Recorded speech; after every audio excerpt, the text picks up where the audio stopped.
Baik, kita mulai. Bismillahirrahmanirrahim. Assalamualaikum warahmatullahi wabarakatuh. Alhamdulillahi rabbil alamin. Wassalatu wassalamu ala nabiyina Muhammadin khatamil anbiya'i wal mursalin wa ala alihi wa sahbihi ajmain wa ba'du. Jamaah dirahmati Allah subhanahu wa ta'ala. Alhamdulillah Allah pertemukan kita pada kesempatan hari ini. Semoga tercurah berkah rahmat daripada Allah Subhanahu wa taala sebanyak air yang Allah tumpahkan membasahi bumi kita yang kita tidak mampu menghitung berapa tetes air yang jatuh dari langit Allah tumpahkan ke tempat-tempat kita. Yang mudah-mudahan sebanyak itu pula rahmat keberkahan Allah curahkan atas diri dan keluarga kita.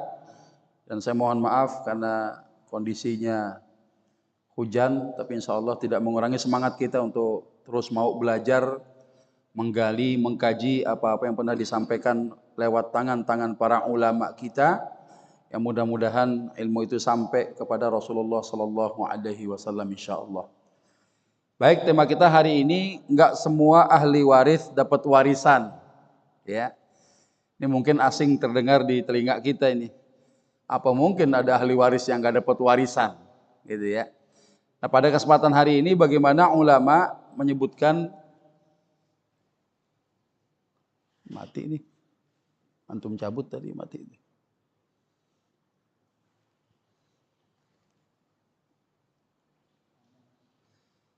Bahwa tidak semua ahli waris mendapatkan warisan kecuali mereka yang memenuhi beberapa persyaratan. Ya, ada beberapa persyaratan. Ya, ada beberapa persyaratan yang persyaratan ini harus terpenuhi. Satu saja dia tidak terpenuhi syaratnya, maka ya dia tidak termasuk orang yang mendapatkan harta warisan ketika ada seorang pewaris meninggal dunia. Ya. Jadi Masya Allah apa yang disebutkan oleh para ulama ini mudah-mudahan menjadi pelajaran buat kita sekalian. Kita harus sepakat bahwa tidak ada pihak yang memiliki kewenangan untuk membagi harta warisan kecuali Allah Subhanahu wa taala. Karena urusan membagi harta warisan ketika seorang meninggal dunia, hartanya dianggap nggak ada tuannya tuh. Ya, harta yang tidak bertuan itu kalau didiemin, ditunda-tunda pembagian harta warisnya, maka bisa menimbulkan mudarat, bahaya, menimbulkan perselisihan, bahkan berpotensi ada orang-orang yang memakan harta yang tidak bertuan tadi secara zalim. Jangankan yang nggak bertuan, yang ada tuannya aja. Ya, rumah ada pemiliknya, ketika dijual tahu-tahu sertifikat ganda. Ya, apalagi yang nggak ada tuannya, nggak ada pemiliknya, sehingga bagaimana Islam memerintahkan kita untuk menyegerakan membagikan harta warisan, biar apa? Biar diketahui siapa tuan-tuannya, siapa si pemilik harta warisan itu, dengan cara dibagikan kepada para ahli warisnya. Maka urusan bagi warisan itu kewenangan Allah, bukan hak manusia. Ya, karena dasar kewenangan Allah Subhanahu wa taala, maka tidak ada membagi harta warisan itu menyangkut perasaan manusia. Ya, kasihan tuh saudara gue yang perempuan, bagi rate aja dah. Ya, niatnya baik, tapi caranya tidak sesuai dengan aturan syariat.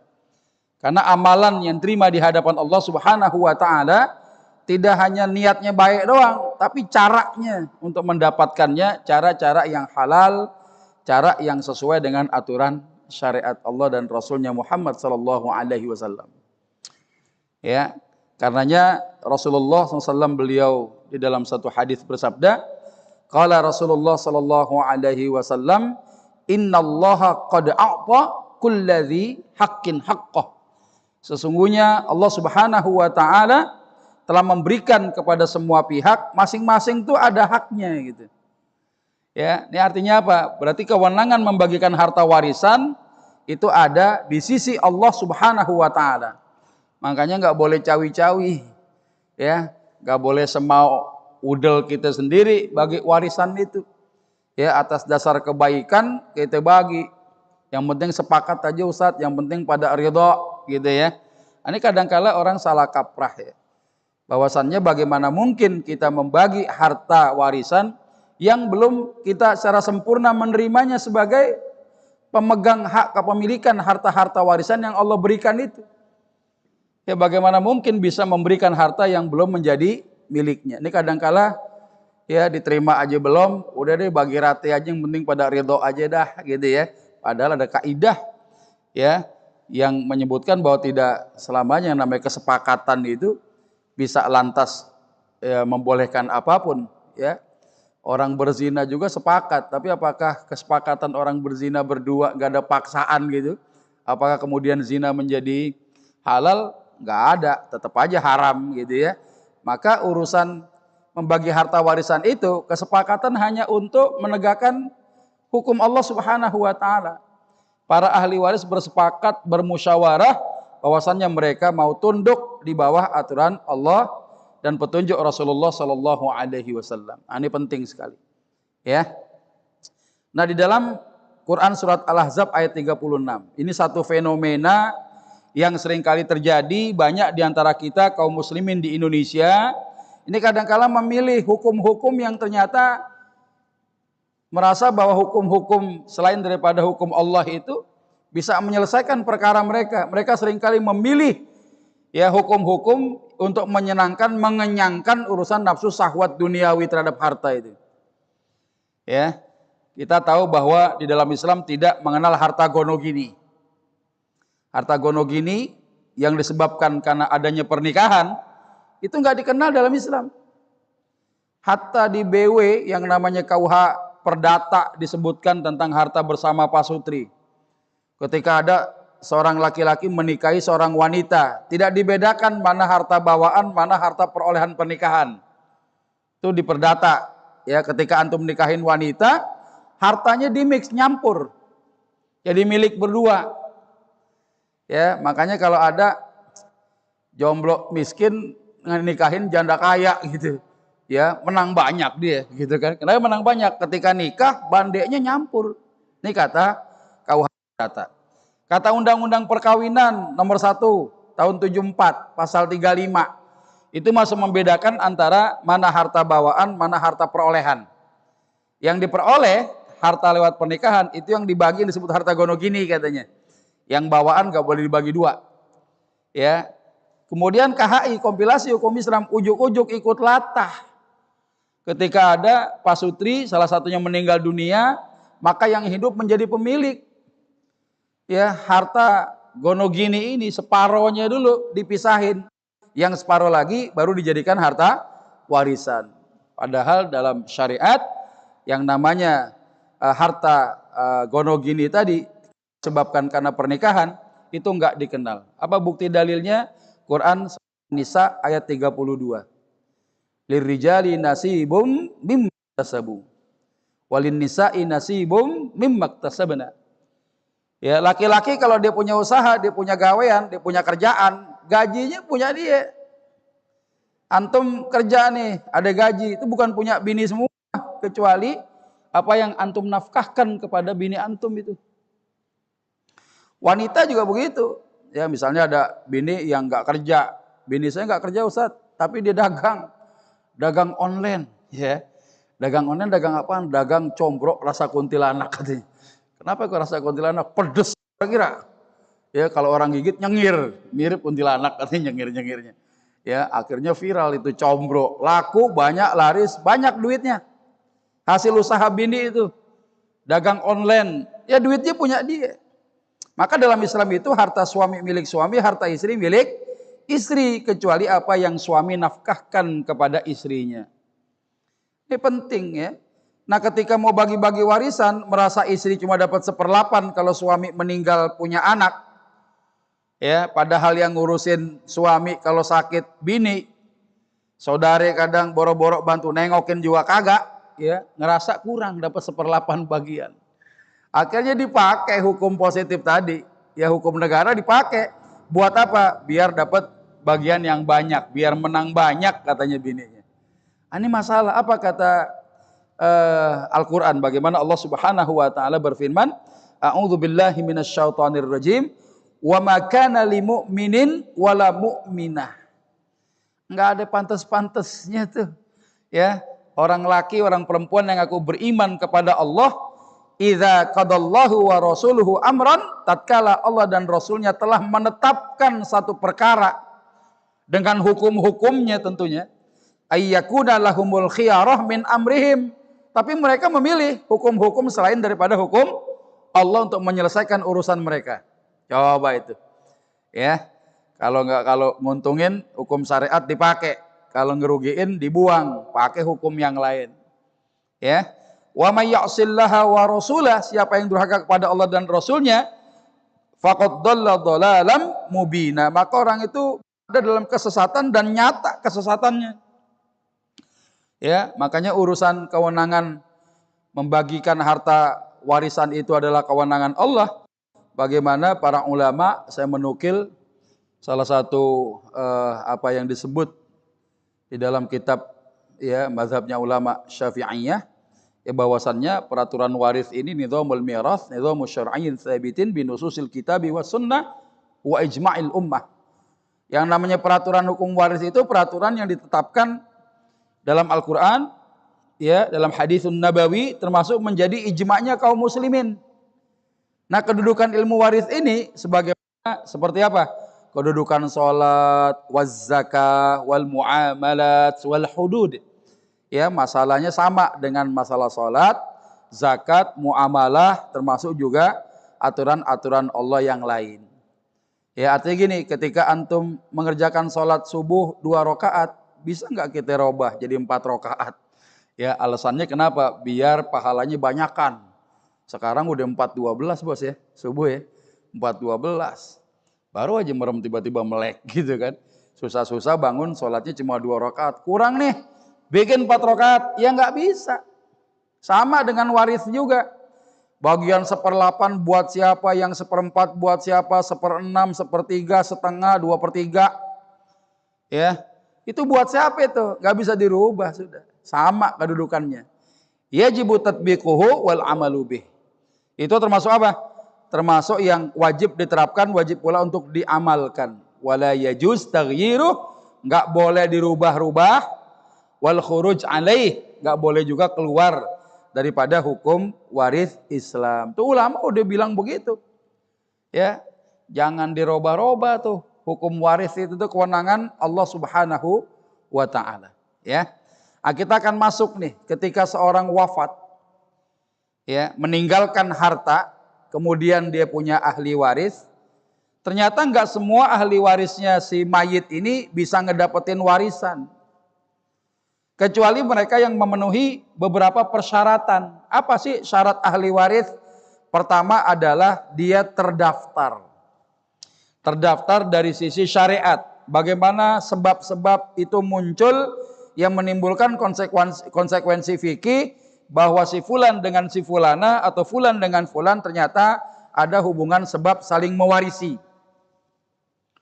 Ya, dalam kasus ini terdaftar dari sisi apa? Nanti kita bahas ya. Ada dari sisi pernikahan, yang kedua adanya hubungan darah nasabiah. Ya. Kemudian syarat yang kedua apa? Hidup saat pewaris wafat. Ya. Kemudian yang ketiga, tidak gugur haknya. Kenapa? Dia masih muslim, dia tidak membunuh calon pewarisnya atau membunuh pewarisnya. Ya, yang ketiga kita tidak bahas ya karena tidak kasuistik di Indonesia. Yang keempat, tidak terhijab. Nah, tidak terhijab ini maksudnya apa? Nanti kita bahas.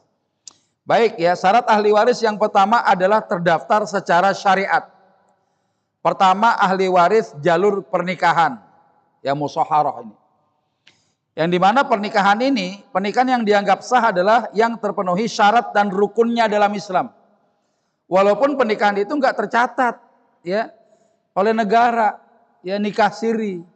Ada nikah plat merah, ada nikah plat bodong. Ya, kalau plat bodong ibarat motor bodong tuh. Ya, beli motor suratnya kagak ada, tapi tiap hari tumpak aja itu motor. Ya, bini dengan dinikahin tanpa adanya laporan ke negara, itu kan nikahnya nikah bodong ya. Tapi biar dikata bodong tuh pernikahan, selama rukun dan syaratnya terpenuhi, sah dia menjadi pasangan suami istri, kalau salah satu meninggal dunia, yang hidup dapat warisan. Ya, jadi pernikahan sirri itu sah dalam Islam selama rukun dan syaratnya terpenuhi.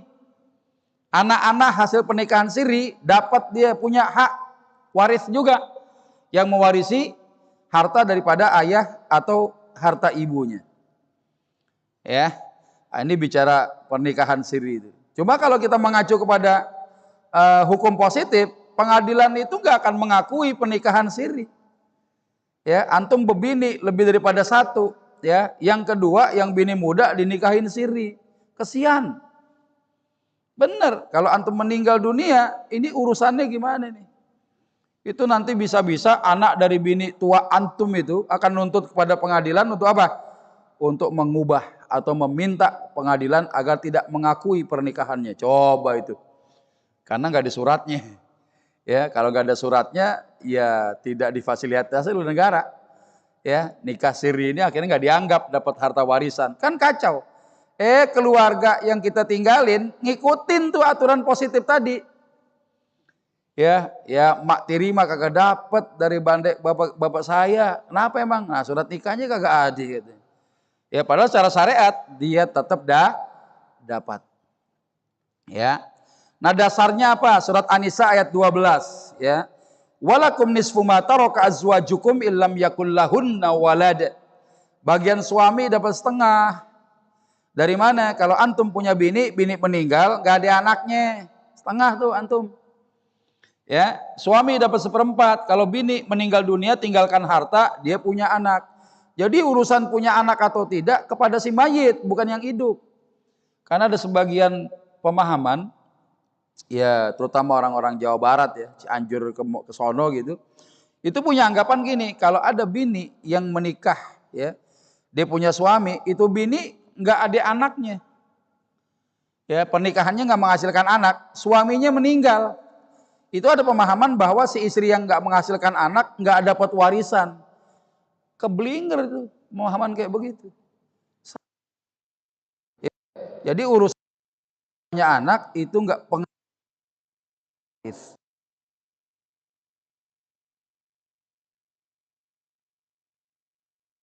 Waris ini ya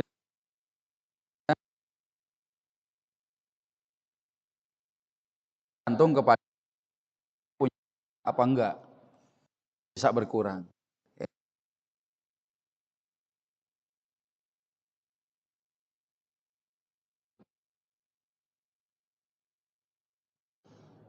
Ya,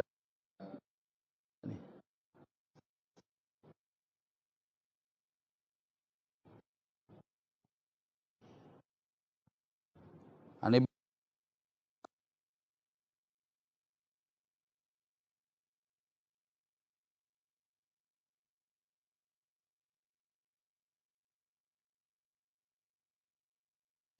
ya.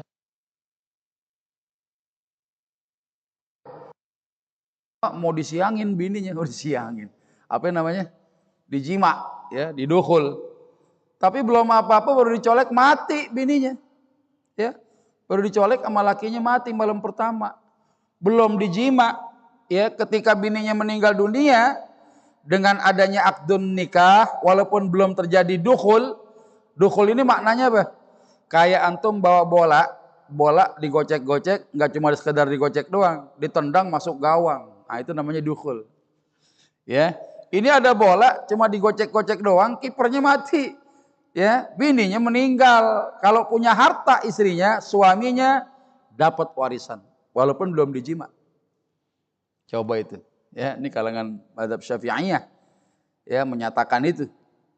Tanpa terjadi dukhul, yang penting terjadi akdun nikah, itu sah hukumnya, maka terjadilah hubungan sebab saling mewarisi. Ya. Nah, kemudian ahli waris daripada jalur nasabiyah, ada yang namanya jalur furu' atau faro', cabang. Siapa diantaranya nih? Anak yang lahir karena pernikahan yang sah dinisbatkan nasabnya kepada ayahnya menjadi ahli waris bagi kedua orang tuanya. Ya, hatta tuh orang tua udah bercerai, ya. Orang tua bercerai, sekalipun bercerai orang tua, hubungan sama anak nggak ada cerainya sampai kiamat juga. Itu anak nggak ada mantannya, itu ayah nggak ada mantan ayah, nggak ada. Dan itu adalah kalau ada salah seorang orang tua meninggal dunia, sekalipun pasutri ini sudah bercerai, maka anaknya mendapatkan waris dari orang tuanya, ayah ibunya, walaupun mereka sudah bercerai.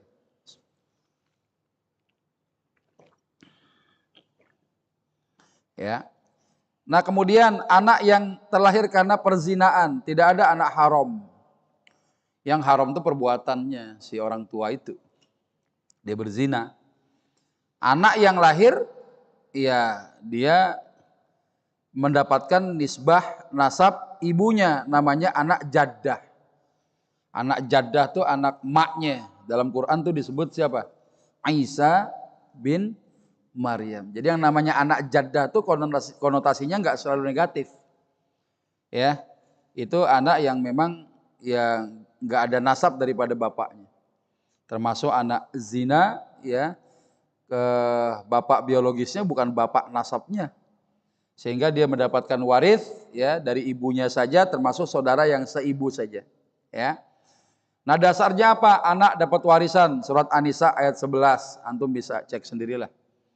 Ya, bagaimana Allah Subhanahu wa taala mewajibkan kita untuk membagi warisan itu jatah laki-laki 2 kali bagian perempuan. Ya, ini hak Allah, ini kewenangan Allah, nggak boleh kita robah.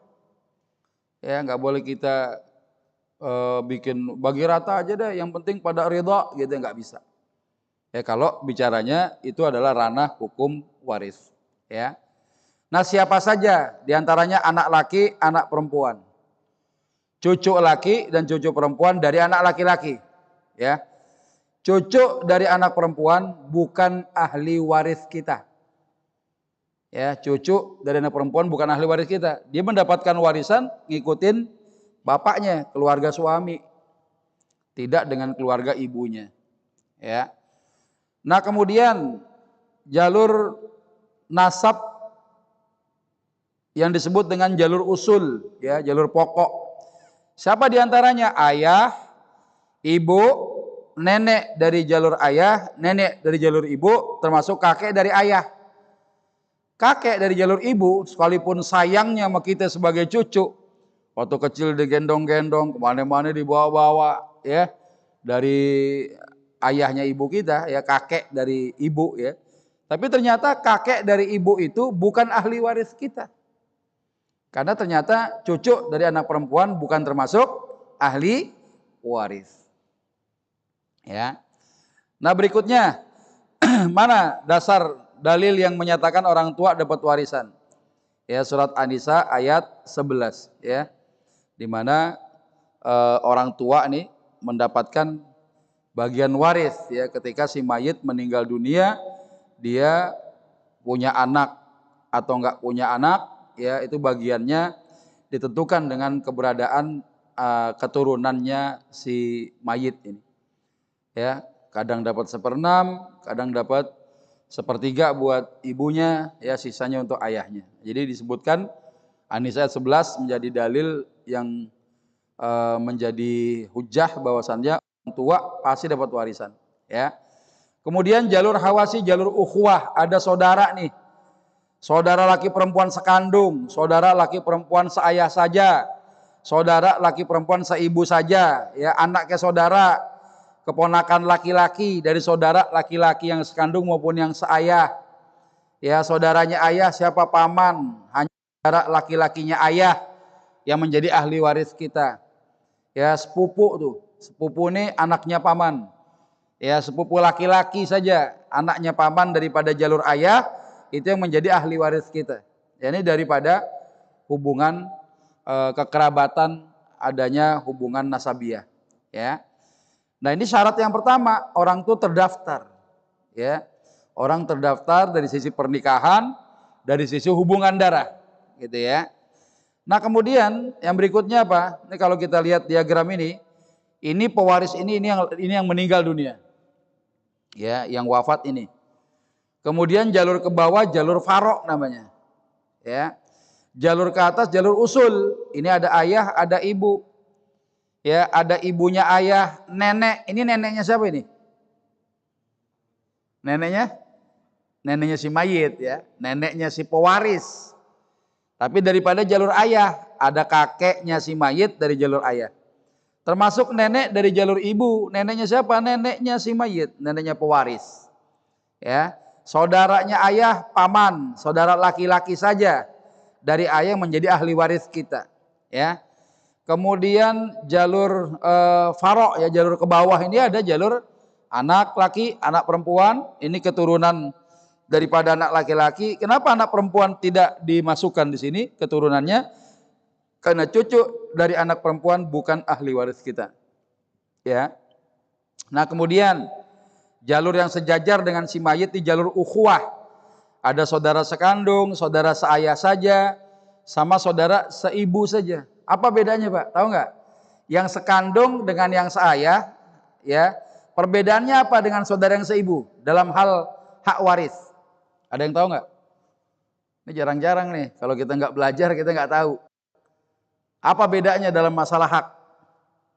Kalau berkumpulnya saudara laki dengan saudara perempuan sekandung, bagiannya berapa?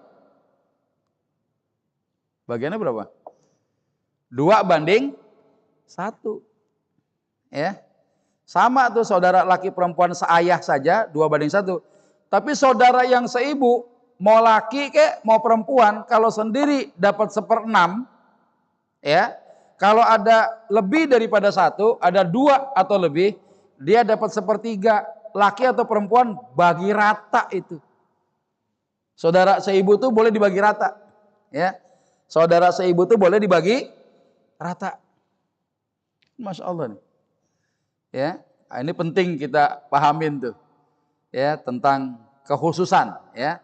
Termasuk anaknya saudara siapa? Keponakan nih, keponakan laki dari saudara laki yang sekandung maupun yang saya saja. Anaknya paman, sepupunya si mayit. Ya, ini sepupu laki-laki saja, ya, yang berhubungan dengan si mayit. Nah, tidak semua ahli waris ini dapat warisan. Terdaftar iya. Harus lihat syarat yang kedua. Apa syarat yang kedua? Hidup pada saat pewaris wafat. Ada kaidah nih, yang meninggal duluan namanya pewaris, yang hidup namanya ahli waris. Ingat ya, yang meninggal namanya apa? Pewaris, al-muwarris, sementara yang hidup namanya al-waris, ahli waris. Ya, ingetin tuh. Jadi kalau ada seorang disebut ahli waris, ya dia hidup pada detik, pada menit, pada jam di mana pewaris wafat. Contoh nih, kalau ada anak meninggal ayahnya, warisannya belum dibagi, salah satu anak meninggal kemudian setelah ayahnya, masih dapat nggak warisan dari ayahnya? Masih nggak kira-kira? Si anak meninggal setelah bapaknya, dapat nggak? Masih dapat. Kenapa? Dia masuk syarat. Dia terdaftar sebagai anak. Syariat hubungan darah itu ada, hubungan nasab, ya. Kemudian yang kedua, dia hidup pada saat bapaknya meninggal. Bukan karena alasan warisan belum dibagi, tiba-tiba dia meninggal kemudian dihilangin haknya. Nggak boleh. Tetap diperhitungkan hak warisnya. Ini syarat yang kedua. Ya, yang ketiga, tidak terhapus haknya. Seorang ahli waris itu nggak bisa dihapus haknya gara-gara kita laporan ke notaris. Notaris, itu catat anak saya tuh yang namanya si Fulan, itu kurang ajar tuh anak. Dari muda sampai nikah, morotin gua melulu. Pokoknya nanti kalau saya meninggal, hapus aja tuh, gitu ya. Dari daftar ahli waris saya, catat tuh si Fulan, coret namanya, nggak bisa. Kecuali apa? Ya, pertama kalau dia murtad agama. Kata Nabi apa? La yasul muslimul kafira walal kafirul muslima. Tidak saling mewarisi muslim sama kafir. Ya, dia murtad, nggak dapat warisan. Bini kita murtad, kita meninggal dunia, nggak dapat warisan dia.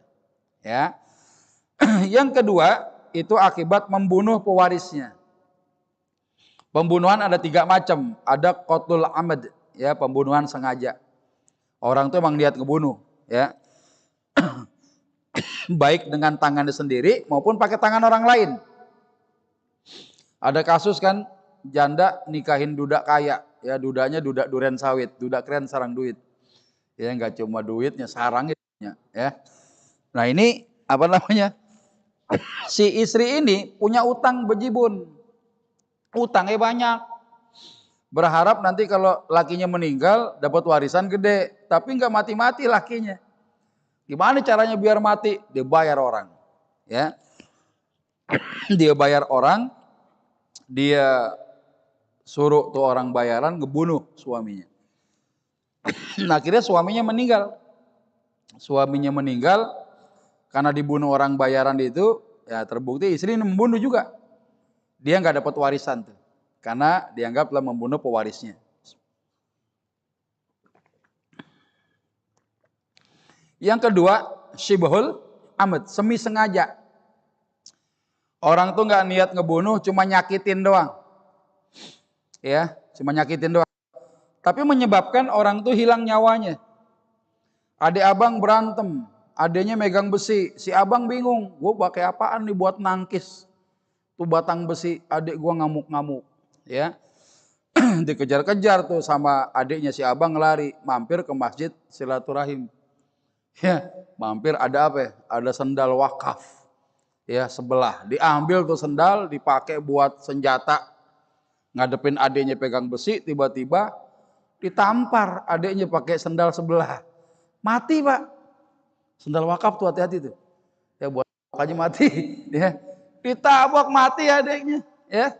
Nah, ini abang ini dianggap telah membunuh dengan pasal pembunuhan semi sengaja. Dia nggak dapat warisan tuh. Ingetin. Nah, yang sering terjadi adalah qatlul khata', pembunuhan tersalah. Nggak niat ngebunuh, ya. Dia nggak niat nyakitin juga, tapi karena kelalaian dia bisa meninggal orang. Suami ngantuk bawa mobil masuk tol. Kilometer berapa itu yang kata sering kecelakaan? Kilometer berapa ya? Hah? 93 apa 79 97? Ya, kilometer 97 dia ngantuk, ya. Tiba-tiba kecelakaan. Mobilnya ringsek. Yang meninggal bininya jadi penumpang, suaminya kecelakaan hebat tapi masih hidup. Dapat deh tuh asuransi kira-kira begitu ya, 1 miliar buat si karena kematian lalu lintas istrinya itu. Nah, itu kan warisan sebenarnya, ya. Itu warisan juga tuh. Dapat dia uang 1 miliar. Nah, suaminya dapat nggak warisan dari istri yang meninggal itu? Nggak dapat. Si suami kena pasal pembunuhan tersalah, Pak. Karena kelalaian dia ngantuk bisa berakibat kemudian mobil kecelakaan. Yang mengakibatkan salah satu orang yang punya sebab saling mewarisi meninggal dunia. Maka dia kena pasal tuh. Dia terhapus daripada daftar ahli waris. Makanya hati-hati, ada anak muda boncengin bapaknya naik motor, helm kagak pakai, SIM kagak punya. Lampu merah diterobos, ya. Jalanan Perboden diterobos juga. Akhirnya kecelakaan ngadu banteng. Yang bawa motor nyungsep ke depan, yang diboncengin ngejengkang ke belakang. Ya, pala bapaknya pecah, ya. Anaknya cuma pingsan doang. Ketika bangun bapaknya lihat udah meninggal di tempat. Nah, si anak ini dia telah membunuh bapaknya. Dengan pasal pembunuhan tersalah, gak dapat warisan, Pak. Terhapus. Ya, bini lagi licin dikeringin gitu, akhirnya dia main apa? Sibuk jawab WA teman sebelah, tetangga sebelah. Karena keberani, pengen buru-buru masuk hammam ya, mau buang hajat, tiba-tiba jatuh, ngejeledak palanya, meninggal. Gara-gara apa? Lantainya licin. Tuh sebenarnya istri membunuh suaminya dengan pasal pembunuhan tersalah. Karena dia lalai, ya, menyebabkan orang yang menjadi sebab mewarisi itu meninggal dunia, hilang nyawa. Itu ternyata ulama memasukkan bab itu termasuk penggugur hak waris seseorang. Hati-hati itu, ya. Nah, yang kemudian yang berikutnya apa? Yang keempat, tidak terhalang. Ya, tidak semua ahli waris dapat warisan, kecuali 4 persyaratan. Salah satunya apa? Ada peristiwa yang namanya al-hujub. Hujub itu apa? Peristiwa di mana seorang ahli waris nggak dapat warisan, ya gara-gara apa? ada ahli waris yang secara garis kekerabatan lebih dekat dengan si mayit. Pasal itu ada ahli waris pengganti. Dalam Islam itu kenal, antum punya anak perempuan, anak perempuan antum meninggal duluan, dia punya anak, antum punya cucu, ya, dia kan bukan ahli waris sebenarnya kan. Ketika antum sebagai kakek meninggal dunia, cucu dari anak perempuan itu bisa mendapatkan waris katanya, ya, untuk menggantikan ibunya, anak si kakek ini meninggal duluan, ya. Ini nggak dikenal dalam Islam. Hatta kalau dia pun cucunya adalah cucu sebagai ahli waris, taruhlah anak laki-laki meninggal, tinggalkan cucu, kan ahli waris. Tapi kedudukan dia ujuk-ujuk gantiin bapaknya, gitu kan? Ya, tidak semua cucu menjadi ahli waris, hanya cucu dari keturunan anak laki-laki saja yang menjadi ahli waris kita. Ya, dan tidak semua ahli waris daripada jalur cucu tadi mendapatkan warisan kecuali yang terpenuhi 4 persyaratannya. Cucu itu tidak akan mendapatkan waris, Pak, kalau seorang meninggal dunia masih punya anak laki-laki yang masih hidup. Anak laki-laki itu akan menghalangi, memahjubkan ya cucu yang tadinya mau sebagai ahli waris nggak dapat warisan. Sekalipun tuh cucu yatim gitu ya. Cucunya yatim ya. Pada saat kakeknya meninggal dunia, punya anak laki-laki si kakek ini itu bisa menghalangi ya hak waris cucu. Ini yang disebut dengan al-hujub, peristiwa di mana seorang ahli waris terhalang. Ibarat antum mau masuk masjid, masjidnya masih dikunci, memerbot, nggak bisa masuk, gitu kan? Nah, orang juga begitu, dia mau mendapatkan haknya, kehalangin haknya oleh ahli waris yang secara garis kerabatan lebih dekat dengan si mayit. Nah, contohnya misalnya ya, bagaimana ketika seorang punya anak laki-laki lah. Itu di buku tuh ada tuh ya tentang peristiwa al-hujub ya, hujub wa mahjub itu. Jadi ketika seorang meninggal dunia ada anak laki-lakinya. Nah, ini penting, Pak. Kalau kita nggak pelajari kaidah hujub ini, kita nggak mungkin bisa menentukan seorang itu bisa mendapatkan warisan. Ya, nggak mungkin karena dia terhalang haknya. Kita harus apal ini. Jadi ada ahli waris yang tidak akan terhalang haknya. Dia pasti dapat warisan ketika seorang meninggal dunia. Siapa kira-kira? Anak laki, anak perempuan, suami atau istri, ayah dan ibunya. Ini udah pasti dapat nih. Dia nggak dihalangin orang, bahkan bisa menghalangi orang lain.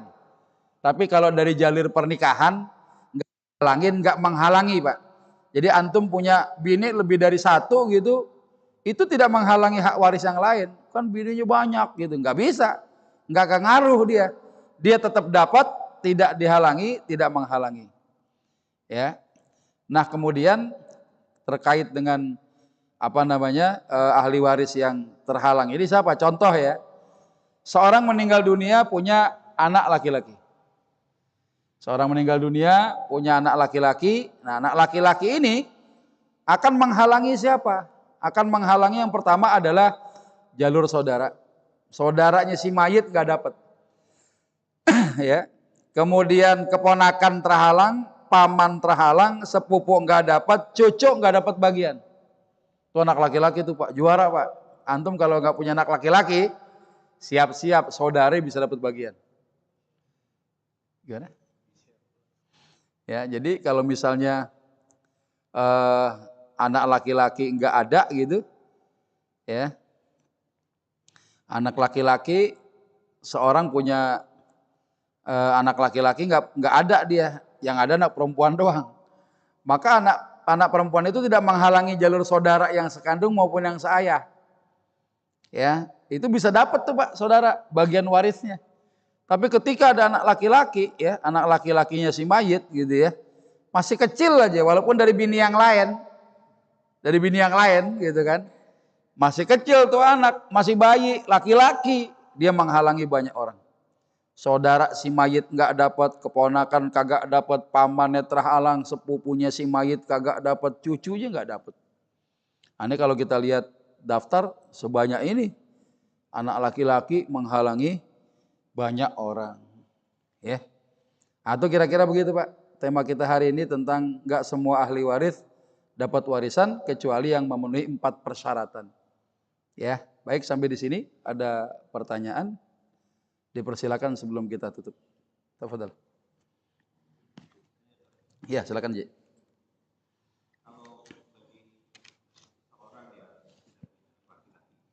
Ya.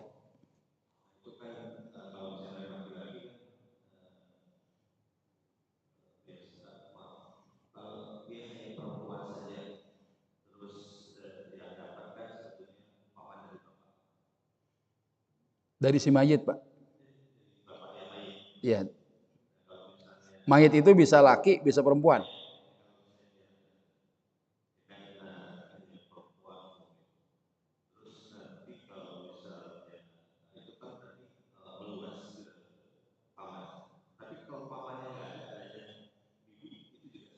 Ya. Jadi ketika antum bilang paman atau bibi, bukan paman bibinya si anak ya. Paman atau bibinya si mayit ya. Bibi kan nggak saya sebutin. Bibi itu termasuk yang bukan ahli waris kita, Pak.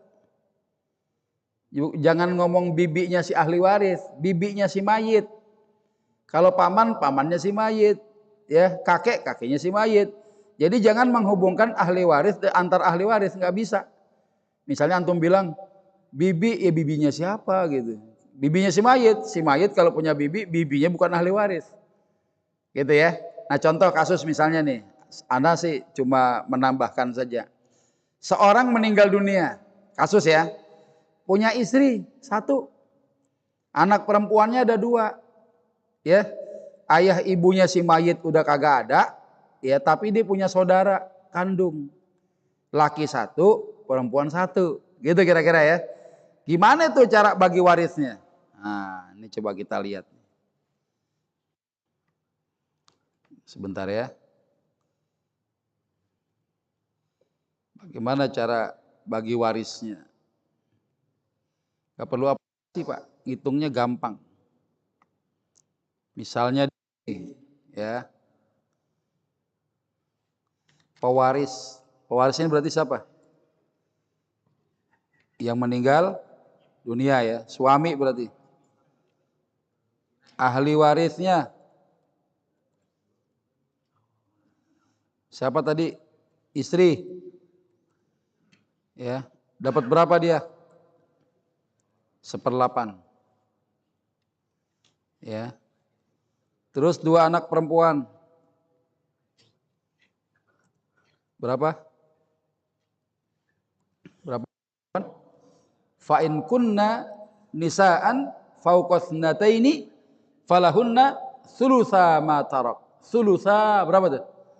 Thulutsaini berapa? 2/3, dapat 2/3 bagian. Nah, ini yang disebut dengan ashabul furud.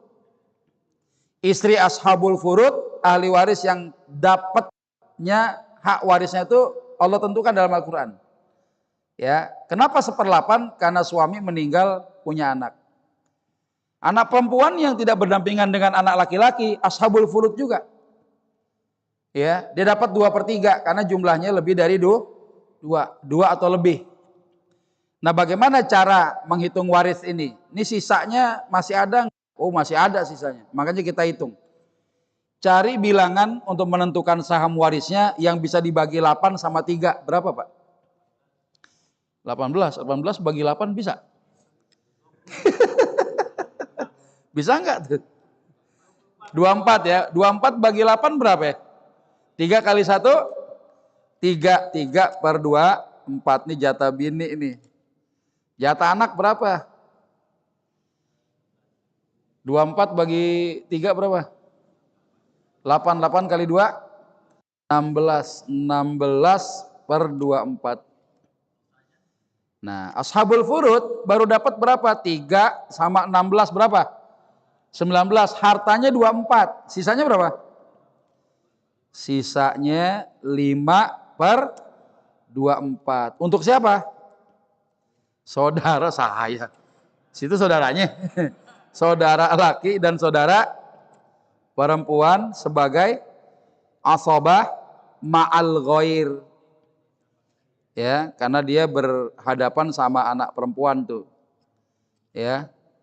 Asoba ma'al ghair. Yang bagian saudara laki 2 kali bagian perempuan. Berarti jatah saudara laki berapa? 2/3 kali sisa warisan. Yang saudara perempuan 1/3 kali sisa warisan. Kalau hartanya 24 miliar, jatah bini 3 miliar, jatah anak 16 miliar, jatah saudara berapa? 5 miliar. 5 miliar ini bagaimana? Saudara laki 2/3 5 miliar. Saudara perempuan 1/3 kali 5 miliar. Kalau hartanya 24 miliar. Ya, kalau cuma 2.400.000 ya udah. Ya. Amsyong dah gitu kan. Ya, menangnya dikit doang. Nah, gitu caranya, Pak. Ya. Jadi kalau misalnya yang meninggal suami, saudaranya suami. Yang meninggal istri, yang dapetin sisa itu saudaranya istri. Selama meninggal suami atau istri, nggak punya anak laki atau nggak punya ayah, namanya kalalah. Ya, itu termasuk kalalah. Bahkan kalau nggak punya anak, dia punya saudara, ya saudara dikiaskan bagian sebagaimana bagian anak, ya laki-laki dan perempuan. Gitu Pak Haji. Ya. Sebentar. Waalaikumsalam warahmatullahi wabarakatuh. Ya, gimana hibah? Ya.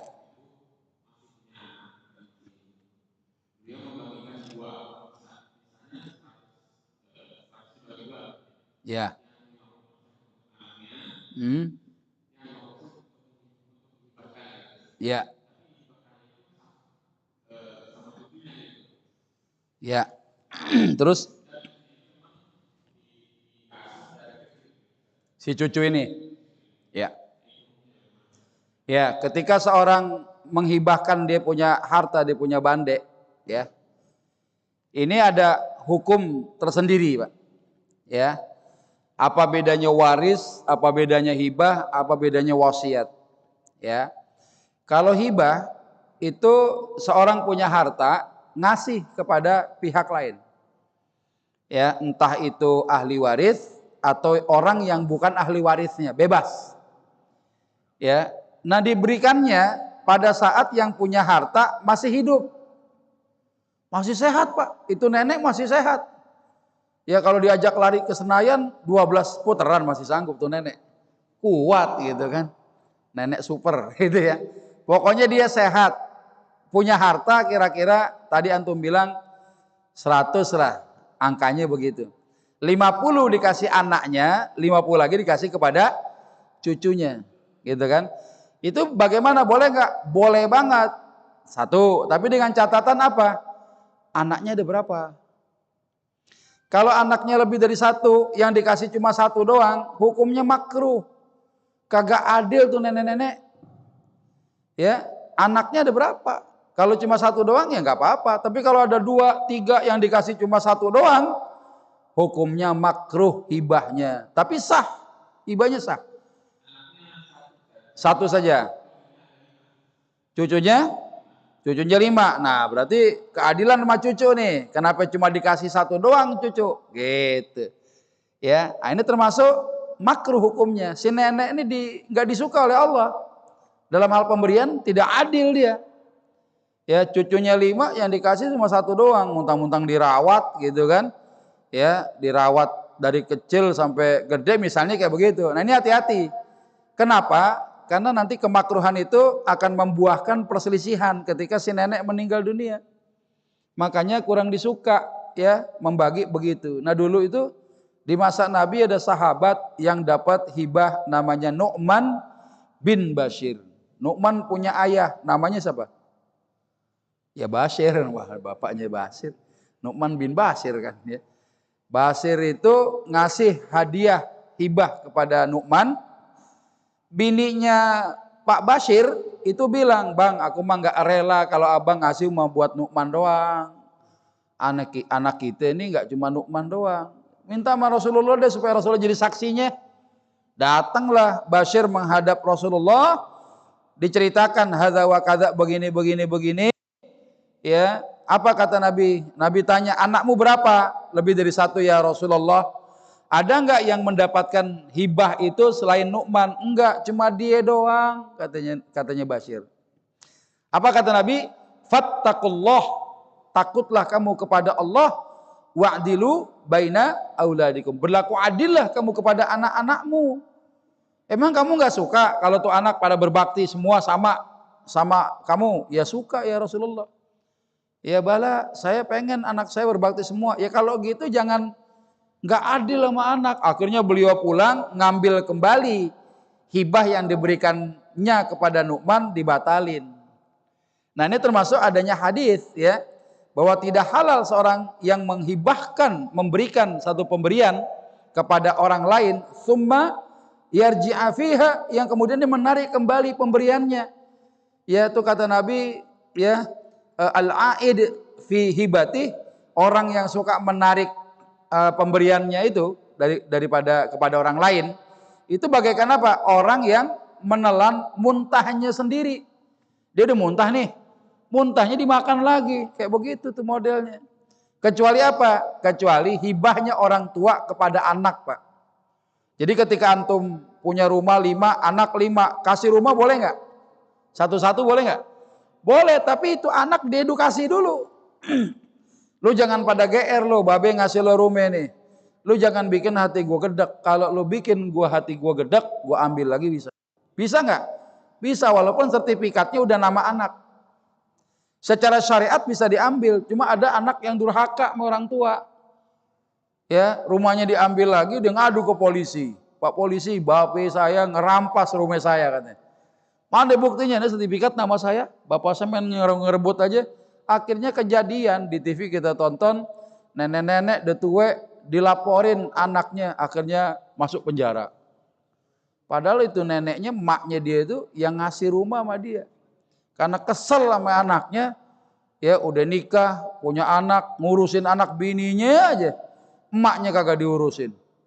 Emaknya kesel, mau diambil lagi tuh rumah karena udah kandung nama si anak, ya dipenjarain emaknya. Nauzubillah min dzalik. Nah itu hati-hati. Nah jadi cucunya 5 nih, jangan dikasih cuma 1 doang, ya. Neneknya masih hidup nih? Kalau neneknya masih hidup, antum ngomong dah. Jangan-jangan antum yang cucunya dapat cuma sendirian nih. Ya, bagi-bagi bang, ya 4 yang lain gimana gitu? Gimana? Udah meninggal ya, udah tetap sah hibahnya. Tapi memang kalau memang tidak terjadi keributan antar cucu, ya berarti aman. Kemakruhannya terjamin, nggak keluar gitu mafsadatnya. Tapi saya yakin tuh apalagi 50% ya. Kalau misalnya ada rumah harganya 4 miliar, ya si cucu dapat 2 miliar tuh. Cucu yang 4 yang lain gimana? Ya, cuma diceritain doang gitu kan, ya. Ibarat makan gak dikasih tapi diceritain.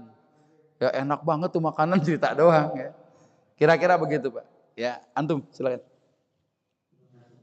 Ya. Waalaikumsalam. Fadal.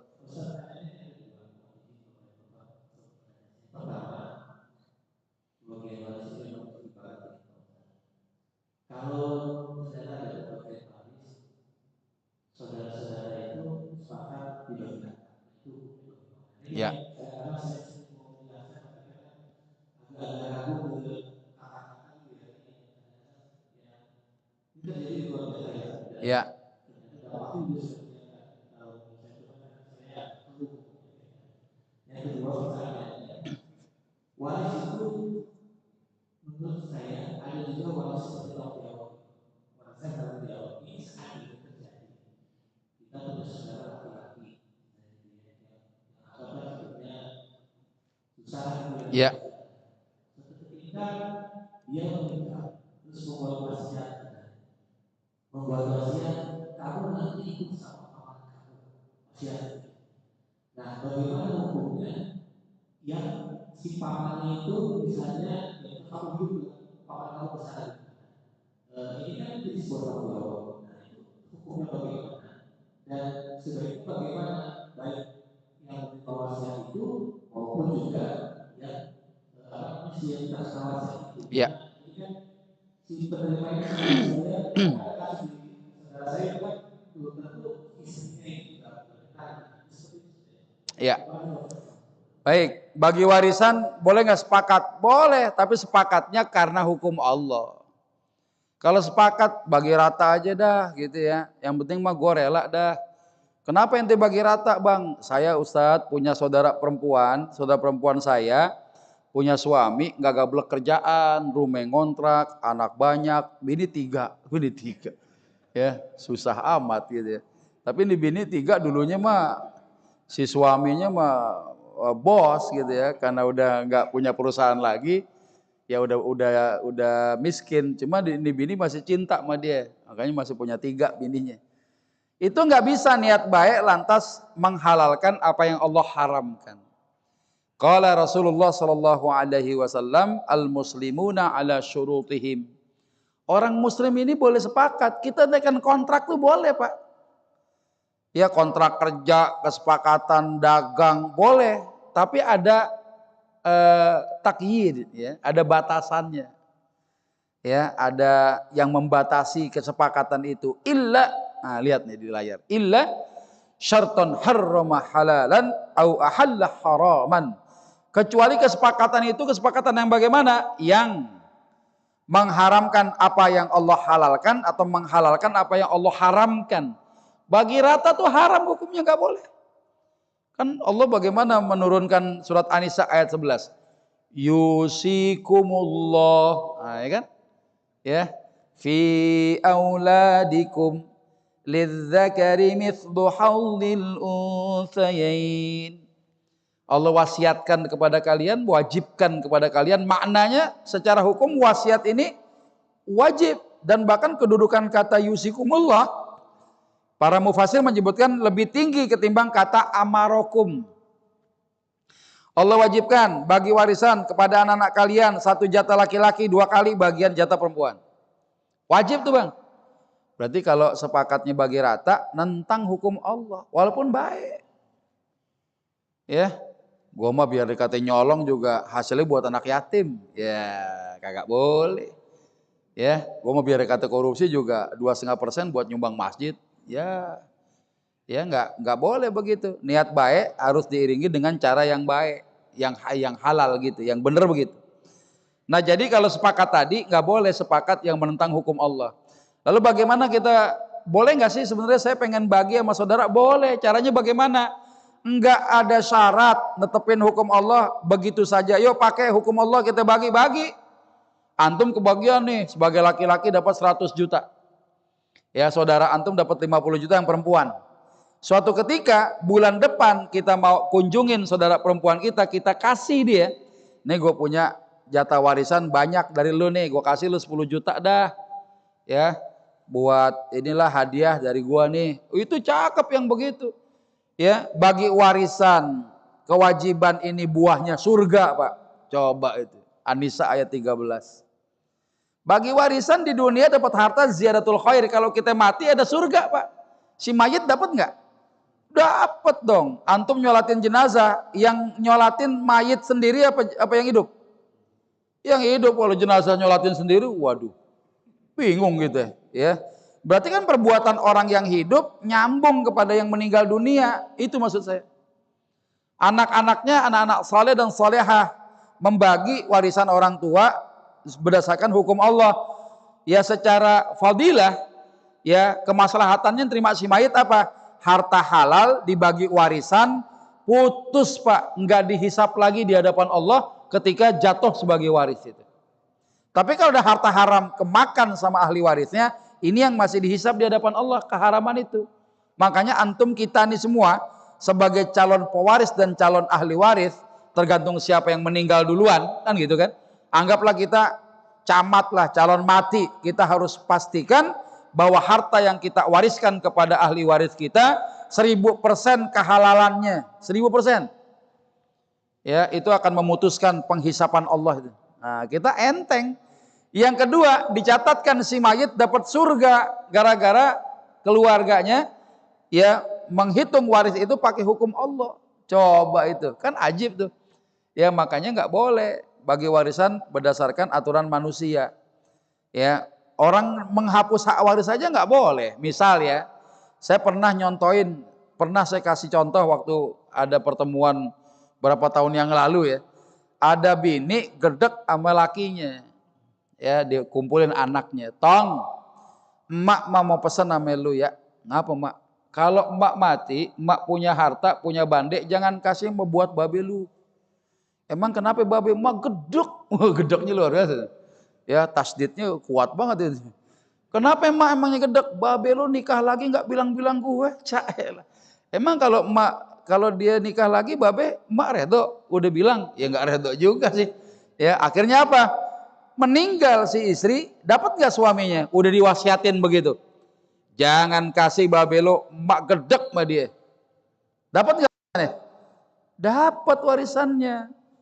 Karena orang meninggal dunia, hartanya bukan milik si mayit lagi, fahuwa malullahi azza wajal yu'tihi mayyasha. Hartanya jadi milik Allah, dibagi oleh Allah kepada siapa yang Allah kehendaki. Siapa ahli warisnya? Dia mau wasiatin kayak apa juga, ya wasiatnya apaan? Ya, nggak bisa menghapus daftar ahli waris itu nggak bisa. Kecuali dibercerai sama lakinya, atau lakinya murtad. Ya gedek kenapa? Babe lo pindah agama, pantes. Gak usah diwasiatin pasti nggak dapat juga. Ya, nah itu pertama. Jadi nggak boleh sepakat yang menentang aturan Allah. Sepakatnya karena hukum Allah, itu yang bagus. Nah, bagaimana tentang wasiat tadi? Ada seorang saudara laki-laki meninggal, sebelum meninggal dia bilang sama anaknya, tong, ntar lu ikut amencing lu tuh, ya, sama Bang Udin, kata gitu ya. Ini wasiat yang maknanya bukan makna dalam kaidah ilmu faraid, Pak. Itu wasiat biasa. Ya, kalau bicara wasiat kayak begitu, saya punya kasus begini. Ada bini lagi ngomong sama lakinya. Ya, mesra-mesraan lah. Bang, abang cinta nggak sama saya? Oh, sayang neng sama neng, kata si suami nih. Kalau saya meninggal bang, kira-kira abang mau nikah lagi kapan? Ya, abang mau nikah lagi nunggu kuburan neng kering. 3 bulan meninggal istrinya. Meninggal istrinya bener, ya. Akhirnya meninggal dikuburin. Biasalah suami kan masih belum bisa move on ya. Mau nikah lagi karena udah ngomong begitu, nunggu kuburan neng kering, datengin tuh ziarah ke kuburan bininya. Hari pertama ziarah, kuburannya masih basah. Bulan besok datang lagi masih basah juga. Setahun 2 tahun basahnya juga nggak kering-kering, bingung deh. Ini gimana urusan gue mau kawin lagi? Ya tiba-tiba satu ketika dia ziarah ketemu saudara ipar laki-lakinya di kuburan itu, ditanya, "Madza taf'al huna?" Ente ngapain di sini? Nih tanya nih sama suami. Kata si saudara ipar laki-laki, "Emang ente kagak tahu? Ngapa emang? Bini ente waktu masih hidup itu wasiat sama ane." Wasiatnya apa? Kalau dia meninggal suruh siramin kuburannya 2 hari sekali katanya. Pantesan basah melulu tuh kuburan. Disiramin sama abangnya. Ya nggak kawin-kawin itu suami ya. Nah jadi itu wasiat biasa ya. Wasiat yang sebenarnya kan kalau orang berwasiat dalam kaidah ilmu faraid, dia nyerahin harta bang. Dia punya harta diserahkan kepada orang yang bukan ahli waris dia. Itu wasiat namanya. Ya, misalnya tong kalau babak lo mati ya, ini bandek nih yang rumah di sono jual, hasilnya kasih tuh buat masjid, buat pembangunan masjid. Ya, itu nggak boleh lebih daripada 1/3. Yang nerima bukan ahli waris. Ya, itu kalau wasiat begitu, ya wasiat yang maknanya kadang bisa kita jalankan, kadang juga nggak wajib kita jalanin. Tapi kalau tanya tentang masalah tanggung jawab, seorang ayah meninggal dunia, dia punya anak yang masih perlu dinafkahi. Ketika ayahnya meninggal, yang wajib nafkahin siapa? Kakeknya. Kakeknya juga kagak ada. Siapa dong? Saudara laki-lakinya si mayit.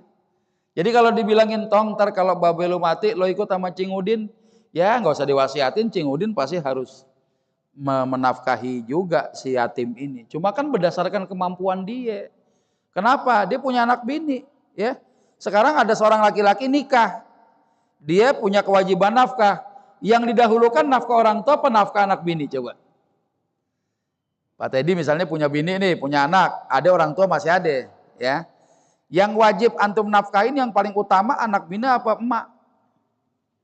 Siapa kira-kira yang wajib kita nafkahin pertama kali? Anak bini apa orang tua? Hah? Ibu, kenapa alasan dia ibu? Ya macam-macam lah ya. Tuh orang tua kalau nggak ada dia nggak ada kita misalnya begitu. Tapi ternyata urusan nafkah enggak. Yang wajib seorang suami nafkahin anak bininya. Orang tua itu nomor 2. Urusan nafkah ya. Saya ngomong bukan masalah kebaktian ya. Bukan bakti anak sama orang tua, ngomongin nafkah. Karena yang namanya bakti sama orang tua nggak cuma bicara nafkah doang. Nah, nafkah sama orang tua, kata ulama fikih, saya baca di literatur ya, ada kitab fikihnya ulama, itu punya syarat. Orang tua wajib mendapatkan nafkah daripada anak laki-lakinya kalau dia nggak punya penghasilan lagi.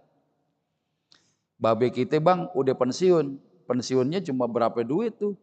Tapi baru kata pensiun, wah babe kita mah raja kontrakan. Ya, satu langkah duit, mundur duit, kanan kiri duit. Ya orang namanya punya kos-kosan, kamar depan ditagih duit, ya. Kamar belakang mundur duit juga. Bahkan dia lagi duduk, anak kosan nyamperin, saya bayar kos-kosannya. Itu anak-anak penjarakan kontrakan begitu, duitnya mah datang sendiri, ngalir. Nah kita nggak wajib nafkahin orang tua yang punya penghasilan. Tapi boleh ngasih nggak? Boleh. Seneng loh. Jangankan orang tua dapat pemberian daripada anak, orang kaya pak, rajin sodakohnya. Saya ngebuktiin. Saya kasih hadiah nangis, masya Allah. Saya baru ngalamin, biasa ngasih dikasih. Ya, saya pernah ngadiahin gamis pak. Ya, sama orang yang kalau diminta sodakohnya, masya Allah. Ya mungkin kalau saya sebutin namanya antum kenal. Ya, masya Allah pak. Itu duit nggak ada serinya. Ya, nggak ada cerita. Ya, kalau urusan sodakohnya luar biasa. Kita kasih hadiah dia nangis. Ya, orang biasanya kita ngasih hadiah sama orang kaya mah alergi gitu ya. Dia mah udah kaya ngapain dikasih? Ya, dia kagak butuh. Nggak boleh begitu. Urusan hadiah mah kasih udah. Ya mau kaya mau miskin justru itu pelajaran buat dia. Ya. Nah jadi kita kembali ke masalah nafkah tadi. Orang tua kita wajib nafkahin kalau orang tua nggak punya penghasilan. Kalau ada penghasilan kita ya sunnah. Tapi urusan bakti kita sama orang tua nomor 1. Ya, kata Nabi dalam satu hadis ya, yang salah satu perawinya itu Sayyidina Ali bin Abi Thalib radhiyallahu taala anhu, ya, itu kalau sampai umatku mengalami 15 perkara, halal bihal bala. Halal tuh yang namanya musibah. Ya, apa diantaranya? Ya, atau ar-rajulu zaujatah. Adanya laki-laki yang takut sama bini. Wa aqqa ummah, tapi sama emaknya dia durhaka, Pak. Sama bini takut, sama emaknya berani durhaka dia. Ya. Kemudian apa lagi? Wa barra sadiqah, ya dia berbuat baik sama siapa? Sama teman-temannya, ditraktir dan lain sebagainya. Tapi ternyata wajafa abah, sama bapaknya kurang ajar dia. Sama bapaknya kurang ajar, pelitnya ke istilahnya ke ubun-ubun gitu. Ya, pantat kuning buntut gasiran gitu kan, saking pelitnya. Tapi sama teman-temannya baik. Halal bihal bala, gitu kan. Nah jadi nafkah itu bagian daripada bentuk bakti anak pada orang tua. Tapi punya syarat secara fikih, ya. Tapi urusan bakti secara umum nomor 1 orang tua, ya, ketimbang bini. Gitu bang kira-kira ya. Jadi wasiat tadi nggak perlu diwasiatin, si paman memang wajib dia nafkahin anak keponakan yatimnya. Minimal ada nafkah nafsiyah, misalnya pendidikan SMA itu sebenarnya udah selesai kewajibannya karena sekolah pendidikan SMA itu selesai, gak perlu kuliah, bisa kerja dia, bisa menafkahi dirinya sendiri, selesai udah sebenarnya. Apalagi sampai dikuliahin, ini paman baik, ya nikahnya dimodalin, masya Allah, ya luar biasa. Ya, ada lagi? Cukup ya? Baik, alhamdulillah itu barangkali yang bisa saya sampaikan. Saya terima kasih banyak, antum masih bisa menunggu berlama-lama di masjid. Mudah-mudahan ini menjadi kebaikan buat kita semua, karena salah satu fadilah ya kalau kita datengin masjid menyengaja untuk apa? Kita mau belajar, ya, ya ta'allamu khairan au ya'lamah, ya, yang dia itu mau belajar tentang kebaikan atau mengajarkan perkara-perkara kebaikan. Dan khairah ini maknanya ad-din, agama. Maka kita mendapatkan pahala haji, pahala umroh yang sempurna hajinya, sempurna umrohnya. Jadi antum keluar dari sini ya haji lagi itu. Ya fadilahnya dapat pahala haji. Ya mudah-mudahan tidak mengurangi semangat kita, dan insya Allah kalau kapan-kapan waktunya juga ketemuan tektok ya. Ya Pak Teddy menghubungi saya tuh sudah lama ya kita ya. Mau nanya waktu gitu, kadang ya nggak ada yang kebetulan kosong gitu ya. Nah nanti hari ini Allah takdirkan kita ketemu, mudah-mudahan kita mendapatkan ilmu menjadi hujah untuk meningkatkan kualitas amalan kita dari hari ke hari di hadapan Allah Subhanahu wa taala. Banyak bicara, banyak salah. Kalau salah saya minta maaf ya kepada jamaah yang berada di masjid maupun jamaah yang ada di alam gaib ya, ada di Zoom ya. Gak kelihatan nih. Ya, tapi insya Allah ya, mudah-mudahan kita termasuk hamba-hamba Allah yang diampuni segala dosa dan kesalahannya. Untuk itu kita tutup dengan kalimatul hamdalah. Alhamdulillahirabbil alamin. Subhanakallahumma wa bihamdika asyhadu an la ilaha illa anta astaghfiruka wa atubu ilaik. Assalamualaikum warahmatullahi wabarakatuh. Ada. Ya, insyaallah.